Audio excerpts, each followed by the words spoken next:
Assalamualaikum warahmatullahi wabarakatuh. Oke lur, kali ini garapannya ada mesin inverter las Tenjima, kiriman beliau yang ada di Majalengka, Jawa Barat ya.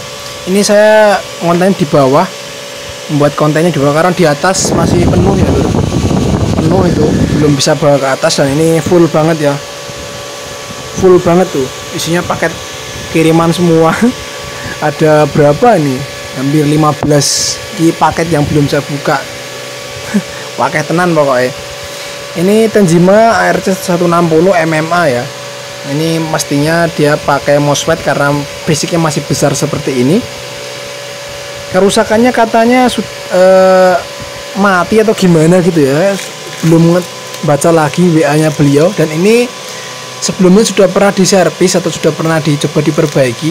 Karena di sini ada beberapa MOSFET ya, ini di plastik ini ada beberapa MOSFET IRF sepertinya, IRF Z24N ataupun IRF 9Z24N, dan ini ada MOSFET PSU switching.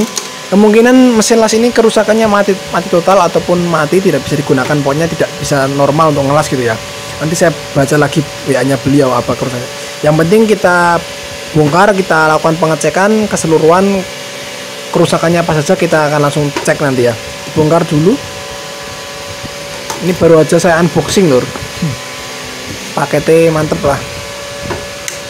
Seperti ini, nanti tunggu saja untuk proses servisnya ya lur. Ini semoga beliau mas siapa itu yang dari Majalengka menonton video ini ya, karena ini mesin las punya beliau, jadi ya setidaknya beliau nonton lah, selalu menyimak. Oke, lanjut lur. Oke, seperti ini setelah saya bongkar ya. Sekilas ARC 160 Tenjima ini mirip-mirip dengan mesin inverter las merek Rilon sebenarnya.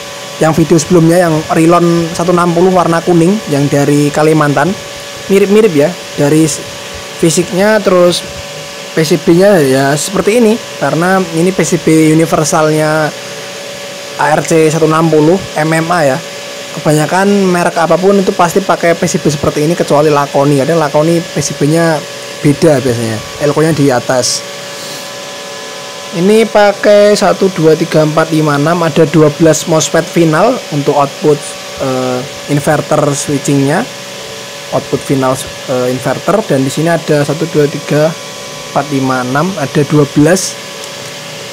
12 dioda ultrafast juga. Dan ini yang saya katakan tadi, MOSFET untuk PSU switchingnya sudah dilepas oleh beliau mungkin, atau mungkin udah pernah dicoba diperbaiki gitu ya. Ini MOSFET IRF bener ya, MOSFET IRF Z24N dan IRF 9Z24N. Untuk bagian MOSFET driver BBM nya juga sudah pernah dilepas.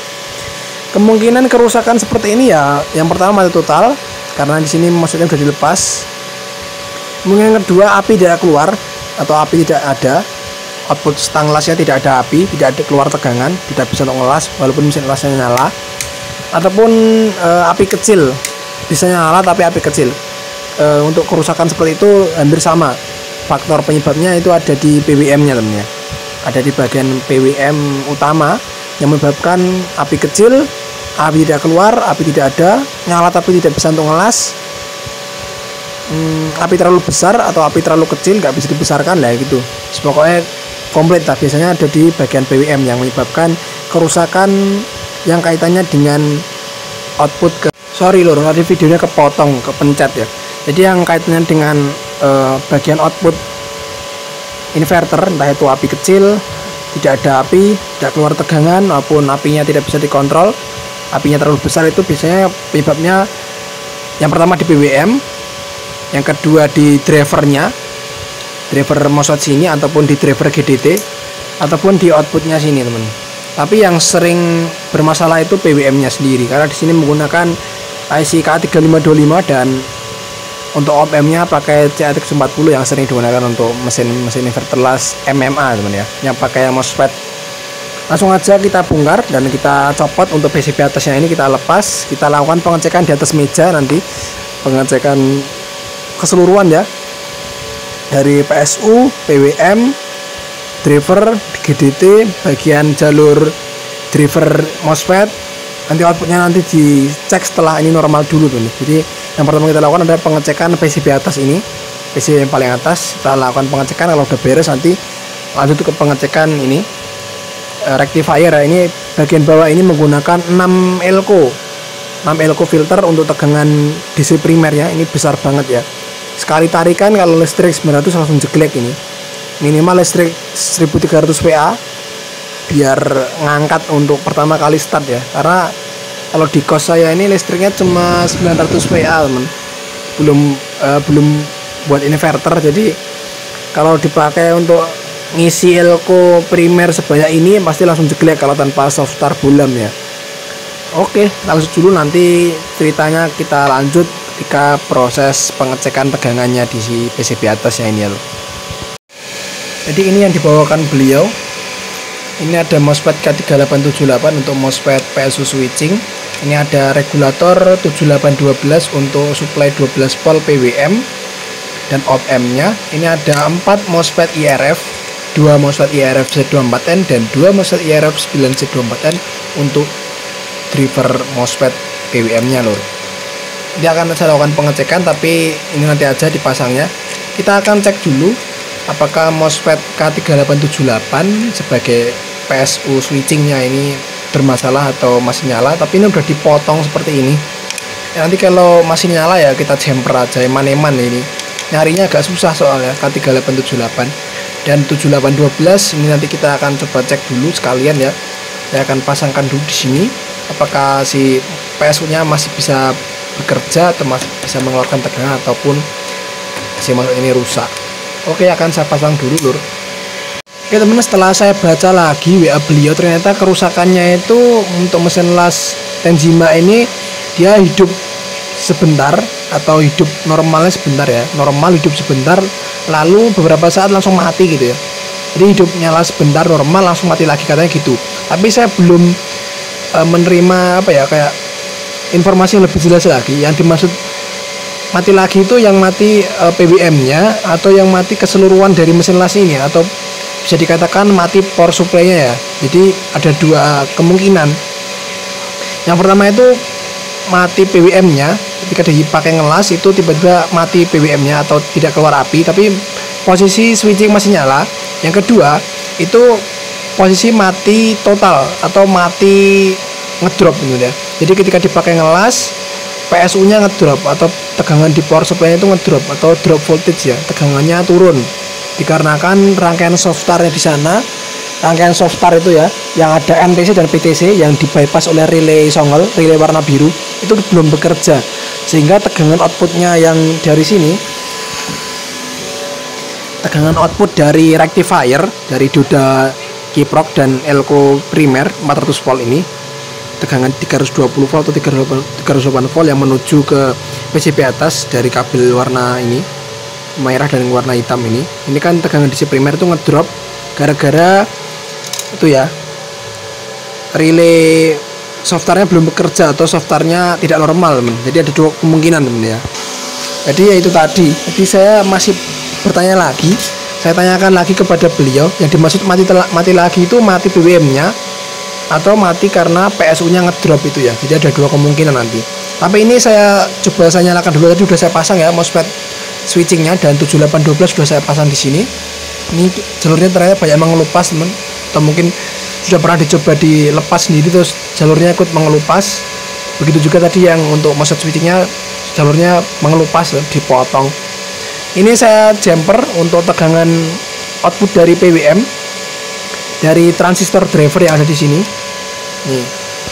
Ini ada 4 transistor driver NPN dan PNP, S8050 dan S8550, S8550 dan S8050, yang outputnya ke kaki gate-nya setiap MOSFET IRF ya, kan ada 4 MOSFET IRF ini. Setiap kaki gate-nya MOSFET IRF itu dapat outputnya dari kolektor maupun dari emitornya salah satu transistor di sini NPN dan PNP ya. Ini dirangkai secara tempol, dirangkai secara tempol, dua set ya, satu pasang maksudnya. Jadi ada 2 set transistor driver di sini. Jadi outputnya dari PWM K3525 nomor 11 dan nomor 14 di drive atau dikuatkan lagi oleh 2 set transistor itu ya. Nih, ditunjukkan di skema. Ini outputnya dari ini output nomor 11 masuk ke transistor nih, star auto tempel. Ini yang NPN, yang S850, kolektornya dapat 12 volt, emitornya dapat outputnya. Yang PNP S8550, kolektornya dapat ground dan emitornya dapat outputnya. Sedangkan begitu juga sama dengan output nomor 14, ini juga ada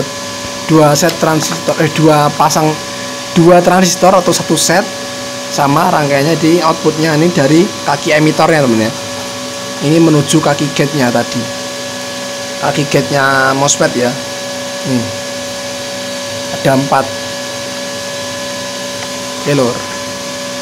Jadi ada 4 itu, yang 2 ke N channel, yang 2 lagi ke P channel gitu loh. Aduh malah kelet. Pokoknya ngono lah. Ini saya jumper ke probe oscilloscope untuk mengecek sinyal PWM nya seperti ini. Dia sebenarnya keluar PWM, tadi PWM nya sebenarnya normal kan, tapi nanti tetap saya ganti untuk IC KA3525 nya agar lebih mantep lagi ya temen ya. Jadi di sini saya lakukan pengetesan. Ini saya nyalakan lama dulu, sengaja saya nyalakan lama untuk mengetes PWM nya dan mengetes PSU nya. Apakah PSU nya tiba-tiba ngedrop atau mati lagi ketika tidak dipakai ngelas. Jadi sini saya akan membuktikan PWM nya dan PSU nya ini benar-benar ngedrop gara-gara belum dipakai ngelas ataupun sudah dipakai ngelas gitu ya, untuk memastikan lagi sebelum sambil menunggu konfirmasi dari pemiliknya kerusakannya detailnya seperti apa teman ya. Ini output 12 voltnya stabil ya, 11,8, dan output 24 voltnya terbaca 25,5, stabil semua sebenarnya. Di sini ada regulator 7805 untuk supply ke display digital ya. 5 volt juga aman-aman aja. 5 volt ini cuma dipakai untuk display digital ya. Yang dipakai untuk PWM itu hanya 25 volt dan 12 volt plusnya. Saya akan lama dulu, nanti saya informasikan lagi ya lur. Oke lur, ini sudah saya nyalakan lama dan ini MOSFET IRF juga sudah saya pasang kembali. Ini saya kembalikan MOSFET IRF nya, 4 MOSFET driver MOSFET, 4 MOSFET driver WM ya, IRF Z24N dan IRF 9Z24N yang dibawakan beliau atau copotannya ini aslinya. Saya pasang kembali dan ini jalurnya ada yang putus, sudah saya sambung. Layoutnya ada yang putus, ini dari jalur gate sudah saya kerik lagi, saya sambung lagi jalur putus. Dan ini tadi sudah saya nyalakan lama dari jam 3 sampai ini jam 5 ya nih. Dari jam 3 sore sampai jam 5 baik-baik saja untuk modul PWM nya. Tapi nanti tetap saya ganti ya untuk PWM nya ini KA3525. Tadi saya lakukan pengetesan dinyalakan lama dari jam 3 sampai jam 5, itu tujuannya untuk mengetes apakah ada drop tegangan di PWM dan permasalahan drop tegangan di PSU switchingnya, di power supply-nya apakah ada drop. Ternyata tidak ada. Dan ini sudah saya pasang MOSFET IRF. Lihat, lampu bulam sudah menyala redup, hampir terang, menandakan MOSFET switching sudah bekerja ya lur. Ini jangan dipegang kolektor, jangan dipegang kaki tengahnya, itu nyetrum ya, tegangan tinggi, frekuensi tinggi. Itu output di kaki tengah drainnya 102 kHz ya, dengan duty cycle-nya sebentar. Duty cycle 55% ya. Ini VRMS atau Vmin-nya 13,8 volt, ini sudah stabil teman. Di sini lampu bulam nyala, redup menandakan MOSFET finalnya sudah bekerja. Ini udah saya pegang, udah panas semua. Kalau udah panas berarti udah bekerja normal ya PWM-nya. Dan ini resistor snubber, resistor kapurnya 47 ohm 5 watt, sudah panas ini ya, 47 ohm 5 watt, sudah hangat, sudah mulai panas. Ini kalau tanpa hedging seperti ini atau posisi terlepas seperti ini tidak boleh dinyalakan terlalu lama, nanti maksudnya bisa jebol karena overheat ya, karena terlalu panas. Ini harusnya kalau udah terpasang PWM nya, driver MOSFET sudah bekerja dan tegangan gate sudah muncul, tegangan gate sudah ada di setiap MOSFET nya, maka masing-masing MOSFET nya akan bekerja nge-switch ya, ngilang dia kerjanya antara high set dan low set nya. Itu akan bekerja walaupun tanpa taraf final, dia sudah nge-switch ya, sudah mulai bekerja karena dia ada high set dan low set nya dipasang secara high set dan low set, sekarang dipasang secara silang ya. Jadi walaupun belum ada trafo final, tapi tadi bulam sudah nyala terang, nyala redup maksudnya, hampir terang. Itu menandakan ada arus yang tersedot atau arus yang dipakai untuk menghandle switching final MOSFET-nya ini, teman. Dan ini nggak perlu dinyalakan terlalu lama tanpa hedging. Jadi kalau mau dinyalakan lama ya harus pakai hedgingnya itu. Untuk permasalahan utamanya ini kan untuk PWM nggak begitu bermasalah ya, tapi nanti tetap saya ganti untuk IC KA3525, tapi nanti permasalahan utama yaitu mesin inverter lasnya hidup sebentar langsung mati lagi itu ya, normal sebentar langsung mati lagi. Itu kemungkinan saya ada di sana, di rangkaian rectifiernya ataupun di softarnya, teman. Nanti akan saya pasang lagi ini di sana, terus nanti saya akan coba langsung pakai rangkaian rectifier di sana, karena ini saya coba pakai rectifier yang ini, yang untuk ngetes ya. DC primernya saya pakai ini, nggak pakai yang sana. Nanti saya coba akan langsung pakaikan rectifier atau rangkaian filternya yang asli dari mesin las Tensima, dan kita akan ngetes softarnya apakah bekerja atau belum. Kalau softar belum bekerja ya itu berarti masalahnya ada di softarnya gitu, teman. Oke, ini sudah saya pasang ke mesinnya, bodi mesinnya sudah tak pasang semua kabelnya, kecuali kabel termistor ini belum terpasang, nanti aja ya, nanti masih dibongkar-bongkar. Ternyata bener ya, ini nggak nyala sama sekali. Tadi sempat nyala sebentar langsung mati ya. Ini kan masih saya seri pakai lampu bolam ya. Tadi bolamnya sempat nyala terang langsung redup, menandakan ada arus yang mengalir untuk mengisi elko primer ini 470 mikrofarad 400 volt. Ada 6 biji situ ya. Jadi lampu bolamnya sempat nyala terang langsung redup, itu menandakan ada arus yang masuk untuk mengisi elko. Terus tadi juga sempat nyala LCD-nya menunjukkan angka ampernya. Beberapa saat kipas juga tadi nyala. Ini kipasnya kan pakai kipas 220 ya, pakai kipas tegangan AC 220, langsung dari tegangan AC 220 tanpa kipas DC. Ini kipasnya sudah AC. Jadi sempat nyala beberapa menit lah, mungkin sekitar 3 menitan langsung mati. Ini udah nggak nyala lagi ya. Lihat, ini nggak saya buat-buat ya, ini real asli kejadian seperti ini kondisinya. Jadi bener kata beliau, jadi nyala sebentar langsung mati lagi seperti ini. Dan ini sudah nyambung semua, tapi tidak ada arus yang masuk ya. Itu ditandai dengan lampu bolam yang tidak nyala sama sekali. Harusnya lampu bolamnya itu nyala redup ataupun ya kayak nyala sedikit ya. Ini nggak nyala sama sekali. Dan di sini lampu power indikator juga nggak nyala, hijau harusnya ini. Nggak ada bunyi relay juga, nggak ada bunyi relay cetik, nggak ada. Pokoknya kayak seolah-olah mesin lasnya baru nyala sebentar langsung mati total, teman. Dan di sini saya lihat ini kendor, teman ya. Relaynya ini kendor, soket ke relay ini kendor. Nanti langsung saya jumper aja, nggak usah pakai soket ya.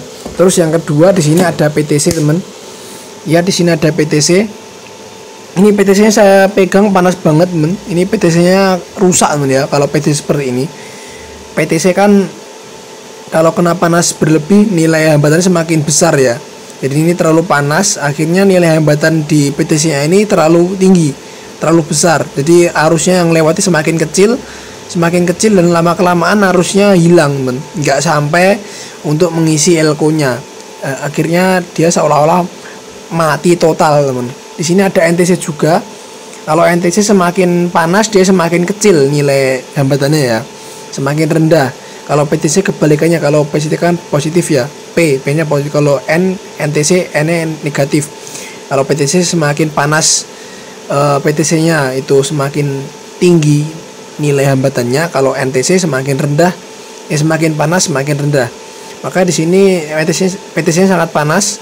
Ini udah rusak, nanti diganti aja pakai NTC lagi, nggak usah pakai PTC, teman. Bisa, karena kalau PTC seperti ini diganti nanti berulang lagi ya, kerusakannya bakal berulang lagi. Terus nanti kita akan jumper untuk rangkaian softar di sini masih pakai IRF Z44N atau IRF Z24N biasanya. Nanti langsung di jumper aja dari outputnya 24 volt atau 25 volt, langsung di jumper ke pin coilnya relay. Nanti kita bongkar dulu untuk rangkaian atau PCB primer power supply bawah ini, PCB rectifier beserta softarnya kita akan modif nanti. Oke, saya akan bongkar lagi, teman, bongkar total ini karena harus ngambil PCB bawah, harus ngapoti semua bagian atas ini. Nah, ini PCB bawah, PCB PSU primer, rectifier sudah saya lepas. Ini ada dua dioda bridge atau dua dioda kiprok yang terpasang di heatsink dioda sana. Data lepas, dan ini ternyata sudah pernah diganti relay ya. Relaynya sudah pernah diganti, relay songle 24 volt DC. Ini baru ya, belum lama kayaknya. Ini juga ada bekas solder tapi udah tak rapikan tadi ini. Tadi soldernya belepotan, udah tak rapikan kembali untuk jalur COM dan jalur input ke AC in dioda. Ini PTC yang saya maksud tadi ya, dia udah rusak, udah berumur ini. Jadi kalau kena panas tinggi atau mungkin ada tegangan kejut yang terlalu besar, dia PTC nya langsung naik nilai hambatannya, jadi nggak bisa mengisi arusnya, nggak bisa masuk, nggak bisa ngisi elko sebanyak ini, karena elko sebanyak ini 470 mikrofarad ya, 400 volt sebanyak 6 biji. Ini kalau tarikan pertama kali atau pertama kali start, pertama kali dinyalakan itu pasti tarikannya sangat tinggi ya, tarikannya besar maksudnya. Jadi sekali masuk arusnya itu langsung kesedot besar banget, karena di sini ada 6 elko. 2 elko 470 pun udah besar tarikannya, apalagi ini 6 yang di paralel teman. Ini bukan di seri tapi 6 elko ini 470 di paralel jadi 6. Kalikan aja 400 kali 6 itu udah 2400 ya. Ini sekitar 3000-an mikrofarad 400 volt. 470 kali 6 berapa ya, coba hitung ya. Ini sekitar 3000-an lah.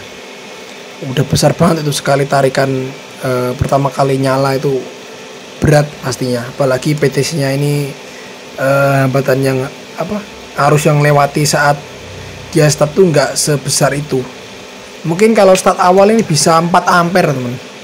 Langsung 4 atau 6 ampere, untuk bahkan 8 ampere. Tapi biasanya start awal tuh sampai 4 ampere atau 6 ampere ya. Kalau PTC nya nggak kuat ya dia langsung panas, nggak bisa on lagi. Makanya inverter lasnya seolah-olah mati total setelah nyala sebentar, seperti itu. Dan ini di sini ada rangkaian yang saya katakan tadi, ada MOSFET. Ini MOSFET ya, IRFZ24N, tapi di sini kodenya BCE. Nggak tahu ini. Tapi seringnya kalau rangkaian ini kan rangkaian delay ya. Ini rangkaian delay timer untuk delay on-nya si relay. Ada kapasitor, ya ada optocoupler, ada dioda. Ini kalau nggak salah Zener ya. Terus di sini ada resistor step down 10 kilo 2 watt, ada kapasitor penurun tegangan untuk diumpankan ke feedbacknya optocoupler. Selanjutnya dia diumpankan ke MOSFET untuk menghidupkan atau menyalakan MOSFET-nya agar bisa menyalakan relay. Di sini tegangannya kan inputnya 24 volt ya. Ini 24 volt. Yang satu masuk source-nya, yang satu drain-nya langsung drain MOSFET-nya ini ya. Sudah saya jumper. Ini drain MOSFET kaki tengah masuk ke coil relay. Coil relay yang satunya langsung masuk ke inputnya. Jadi gitu teman. Ini saya langsung jumper. Ini kan rangkaian delay-nya kadang-kadang nggak berfungsi ya. Langsung di jumper aja kaki source yang input dari 24 volt, di jumper langsung ke kaki drainnya. Jadi kaki source, kaki drain di jumper, jadi seolah-olah langsung menyalakan coil relaynya. Nggak usah pakai rangkaian delay lagi, gitu bisa, nggak apa-apa, karena kebanyakan mesin las sekarang seperti itu, nggak usah pakai delay seperti ini teman. Dan di sini udah saya ganti pakai NTC ya. Tadi PTC saya ganti pakai NTC, bisa. Jadi ada total ada 4 NTC yang di seri. Ini total nilainya ya sekitar 120 ohm kalau dicek ya. Coba saya cek ya. Kalau nyekel kamera ya udah angel. Saya cek dari ini di ujung dan ujungnya. Kita akan ngecek berapa hambatan yang dihasilkan dari rangkaian seri 4 atau 4 seri NTC ini ya. Ini kan awalnya PTC, saya ganti NTC biar nanti kerusakannya nggak terulang lagi gitu lor. Di sini ini input PTC, yang tadi PTC saya ganti NTC. Ini outputnya.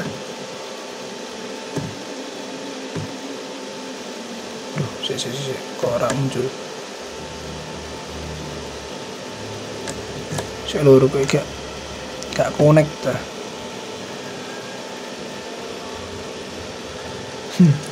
Diri.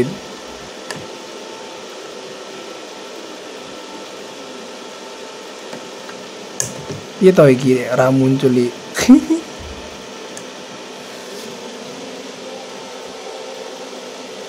Itu ya 130 ohm. 130 ohm ya. Tuh. Oke, langsung aja kita pasang nanti. Dan ini ada solderan kendor, disolder lagi. Kalau ada yang kendor pokoknya disolder lagi, terutama di ini pin konektor ke dioda kiproknya, jangan sampai kendor. Kalau sampai kendor bisa kebakar nanti PCB-nya.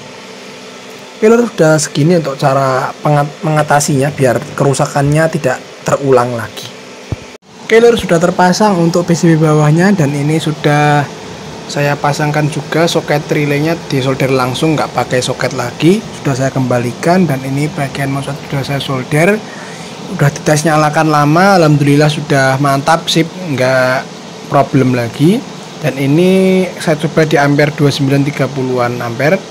Saya nggak berani ngetes terlalu tinggi ampernya, nggak berani ngetes besar-besar karena listrik saya ya nggak kuat lor. Listriknya cuma 900 VA ini.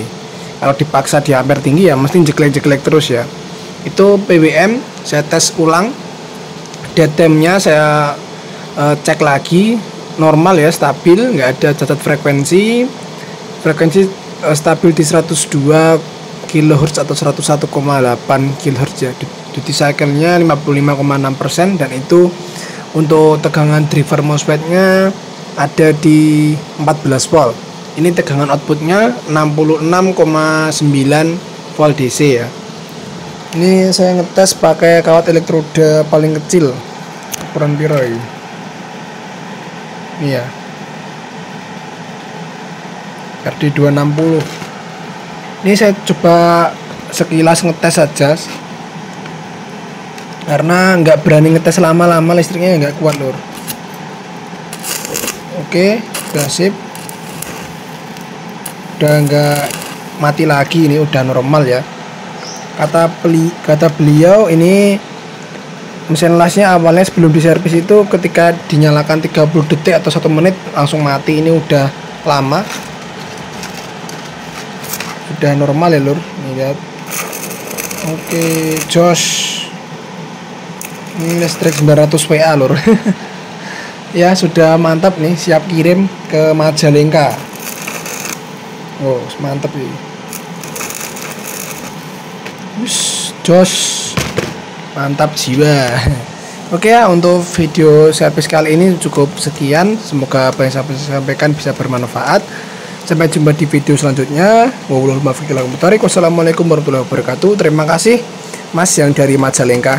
Semoga sehat selalu, panjang umur, tambah berkah usahanya, barokah, dan ini mesin lasnya bisa awet. Oke lor, sampai jumpa di video selanjutnya.